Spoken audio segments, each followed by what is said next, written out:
All right, Aaron Heinzelman here at D2Football.com. I'm talking with Shawn Jones, the voice of the Mules, and also the Associate Athletic Director at University of Central Missouri. Shawn, thank you for joining me today. You bet, Aaron. Glad to be on with you.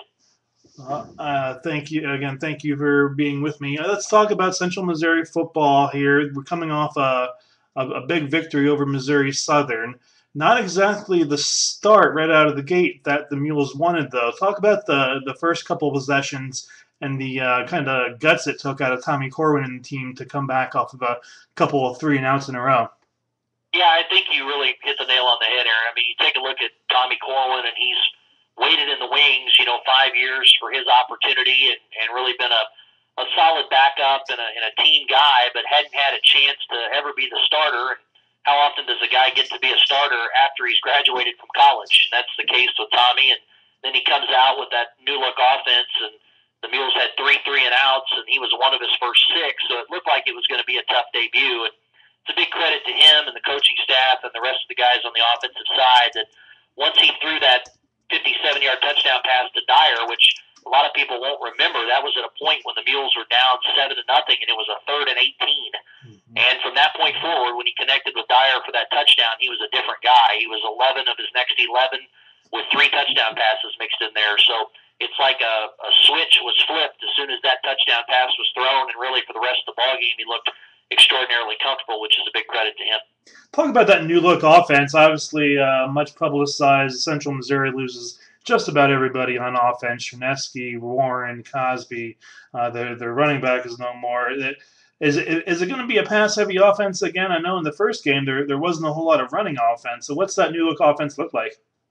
Well, certainly in the first game, it was pass-heavy. I mean, you're right. They lost, a 5,000-yard plus passer, a 1,000-yard plus rusher, an All-American tight end, and an All-American wide receiver. And so we had no idea what to expect, really from a fan and broadcaster's perspective as we watched. And certainly it was pass heavy in game one with the 6 touchdown passes and 2 each to Dyer and Cannon and Howard. The way I look at the first game, Aaron, to be honest, the Mules didn't run the ball because they didn't have to. I mean, they exploited a weakness that they found in Southern's defense, which is a very good unit. A lot of the guys back from 2010, but pass defense was not their strong point last year. The Mules were able to capitalize with explosive plays. I think the big question will hopefully begin to be answered this weekend when you look at Missouri Western. Last weekend, obviously they gave up a lot of rushing yards to Pitt State. I think 312 rushing yards for the Gorillas last week, and then last year Anthony Stewart ran for over 200 yards for the Mules against Missouri Western. So I do think the Mules will probably have to run the ball a little bit more this week, and that's where we may begin to see if that's something they can do effectively. A lot of new faces. I'm not sure there's one feature back at this point. Cameron Tornade, the transfer from UNO, is a guy that they were really high on coming out of camp. They expect to do a lot of things in the backfield. Travis Ribbing is a senior, familiar with the system, hasn't had a lot of carries or opportunities. They feel really good about the freshman, Levance Taylor, a kid from Raytown, and his abilities. So I'm anxious to see, really beginning this week, if the Mules, first of all, have to establish the run, which I believe they probably will in order to be successful, and 2, how successful they are at establishing the run. Now, to the defensive side of the ball, Marlon Douglas, again, comes through with a big play early in the game. Talk about his effect on the team and the kind of things he does year in, year out, day in, day out, and how he really turns things around for these Mules. Aaron, in the 11 years that I've covered the Mules and provided play-by-play, I think it's safe to say that Marlon has the best nose for the football on defense that I've seen. I mean, if you look at the fact that he's played in 15 games for the Mules and he has 5 interceptions, a couple of which returned for touchdowns last year, I think really speaks a lot to his ability to just be around the ball. And even his interception in game 1 against Southern was terrific. He batted it up into the air and kind of had a change of direction with his body, came back to the ball, and made sure that he fell below the ball before it hit the turf. It was really a terrific play. He's just one of those guys that's got a knack for the game. He understands where to be as a corner, which I think is one of the most difficult positions to play. And then not only does he have that knack, he has the athletic ability and the closing speed to get there and make those plays. And he's a guy that not only comes up with big interceptions. Last year he had some big fumble recoveries and forced fumbles. Pretty good tackler for a corner as well. So I think he's really, the leader of the defense and the guy that, when you need a big play, he's been the guy that's made it for the Mules the last couple of years. You talked a little bit about Missouri Western, and they really had a rough game starting off, but I think it's pretty safe to say it's not the Missouri Western we're going to see the rest of the year. Besides establishing a run game, like you said, you think Central Missouri will need to do. What kind of things, particularly on defense against another new quarterback in the league, do you think Central Missouri really needs to key in on this week? Well, I think last week, if you look at Pittsburgh State, they were able to get a lot of pressure on Travis Partridge and force him into situations where he was uncomfortable and didn't allow the offense time to make the plays they needed. Now, what I know, and I think what a lot of fans know, is first of all, most teams improve greatly between week 1 and week 2, and I can just guarantee you that a Jerry Partridge coach team, they're in the film room, they're on the practice field, they're going to come out and they're going to be a whole lot better in game 2. I really feel that way, and I think, for the Mules to have success, though, they need to come out and experience some success early on both sides of the ball. If they can force Western into some early 3-and-outs, and maybe where they're continuing to not have the confidence and the big play go their way, that would obviously be something that would be advantageous for the Mules.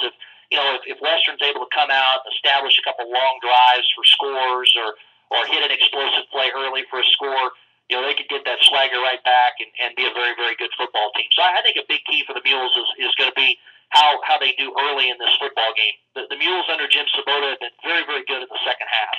I think they're 10-0 in his tenure when they've had the lead at halftime, and they've traditionally been a very good second half team. They haven't been the fastest starting team. And I think that's going to be really important on Saturday against Western is getting off to a good start, making some plays, force a takeaway, force a 3-and-out, get a long touchdown on the offensive end or a long drive. I just think the early part of the game could really be important. Yeah, they certainly haven't started very well in a lot of games. Last year, they were coming from behind a lot, and a lot of people give a lot of credit to Coach Jim Svoobda for all those comeback victories last year. What has he done to this program and to this university that kind of just has Central Missouri really turned around as far as their mindset goes?